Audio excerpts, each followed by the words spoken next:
ఎన్నికల్లో బూటకపు హామీలు ఇచ్చి అధికారంలోకి వచ్చాక చంద్రబాబు ప్రజలను నిండా ముంచేశారని వామపక్షాల నాయకులు ఆగ్రహం వ్యక్తం చేస్తున్నారు. సామాన్యులపై పెనుభారం మోపుతూ విద్యుత్ ఛార్జీలు పెంచడాన్ని వామపక్ష నేతలు తీవ్రంగా ఖండించారు. ఎస్సీ ఎస్టీలకు ఇచ్చే 200 యూనిట్ల సబ్సిడీని నిలిపివేయడం దారుణం అన్నారు. దీనిపై మరింత సమాచారం మా ప్రతినిధి రాజు అందిస్తారు. ట్రూ ఆఫ్ సర్ఛార్జీల పేరుతో కూడా సామాన్యులకు సంబంధించినటువంటి ఏదైతే కరెంటు బిల్లు వడ్డన చేసినటువంటి సర్కారు తీరుపై కూడా వామపక్షాల నాయకులు ఉన్నారు. వీరితో మాట్లాడించే ప్రయత్నం చేద్దాం. సార్ చెప్పండి, ఏ విధంగా చూస్తారు?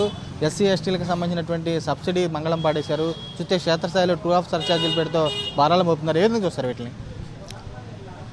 ఇప్పుడు గత ప్రభుత్వాన్నేమో వాళ్ళు విద్యుత్ ఛార్జీలు విపరీతంగా పెంచారని ఎన్నికల సభల్లో అంతకు ముందు కూడా బాదుడని చెప్పేసి వాళ్ళని ఎద్దేవా చేశారు.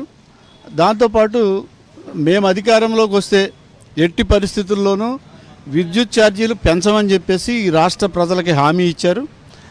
అట్లాగే అవసరమైతే ధరలను కూడా తగ్గించడానికి ప్రయత్నం చేస్తామని చెప్పేసి ఆ మాట కూడా హామీ ఇచ్చారు. కానీ అధికారంలోకి వచ్చేసాక 6 మాసాలు కూడా కాలేదు.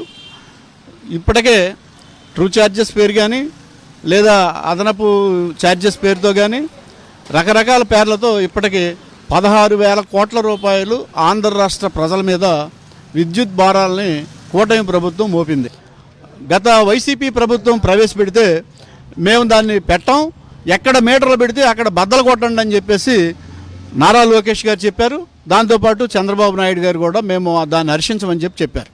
సర్లే, వాళ్ళు మేము అడుగుతున్నాం, ప్రభుత్వ కార్యాలయాల పేరుతోటి ప్రజలకు సంబంధించి అలాగే కమర్షియల్ కాంప్లెక్స్కి సంబంధించి మీరు మీటర్లు బిగిస్తూ ఉన్నారు.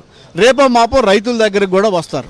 అంటే ఈ మీటర్లు బిగించడం ద్వారా ఉచిత కరెంట్ నుంచి ఆంధ్ర రాష్ట్ర ప్రజల్ని బయటికి పంపించే ప్రయత్నం చేస్తూ ఉన్నారని మేము అనుకుంటా ఉన్నాం. ఇప్పుడు ఏదో ఫోను రీఛార్జ్ చేసుకున్నట్టు ఆ మీటర్ను కూడా రీఛార్జ్ చేసుకుంటేనే కరెంట్ వెలుగుద్ది. ఇప్పుడులాగా నెలకోసారి బిల్లు కడతాం కుదరదు. ఎప్పుడైతే రీఛార్జ్ అయిపోద్దో అప్పుడు కరెంట్ కూడా ఆగిపోద్ది. అందుకోసం ఏమంటే ఇట్లాంటి ఒక సిస్టమ్ని అడాప్ట్ చేయడం ద్వారా ఆంధ్ర రాష్ట్ర ప్రజల్ని ఇబ్బంది పెట్టడానికి కూటమి ప్రభుత్వం ప్రయత్నం చేస్తుందని మేము భావిస్తూ ఉన్నాం.